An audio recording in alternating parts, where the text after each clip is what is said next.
गुजरांवाला में एक शख्स वजीर आला पंजाब की गाड़ी के आगे लेट गया। पुलिस एहलकार शहरी को घसीटते हुए गाड़ी से दूर ले गए। वजीर आला ने गाड़ी रोककर एहतजाज करने वाले शख्स की दरखास्त वसूल कर ली। इसी पर बात करने के लिए हमें ज्वाइन किया हमारे नुमाइंदे मोहम्मद असलम ने। असलम बताएगा शहरी क्या मुतालबा कर रहा था?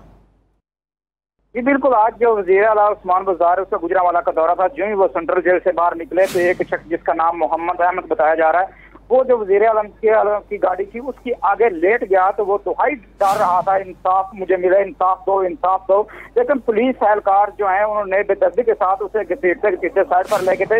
ये इस तरह का वाक़या था कि 3 अप्रैल को मोहम्मद अमाद का एक बेटा था, वो जो उसको कत्ल कर दिया गया। उसके बाद उसका कहना है कि मुलजिमों को गिरफ्तार नहीं किया जा रहा, इसी वजह से वो जो है वजीर आला उस्मान बुज़दार की गाड़ी के आगे लेट गया।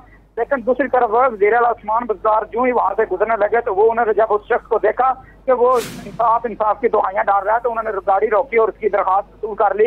लेकिन दूसरी तरफ जो पुलिस है उनका भी ये मौक़िफ़ है, उनका कहना है कि ये 3 आदमियों को इन्होंने नाम लगाए थे और चौथा आदमी जो है वो इसमें शामिल हो, इस जगह पर मौजूद नहीं था। 3 आदमियों को गिरफ्तार कर लिया गया, 2 उनमें से अपूरी जमानत पर हैं और जो एक है वो अभी तक जो हवालात में है। ठीक, मोहम्मद असलम आप अपडेट कर रहे थे, आपका शुक्रिया।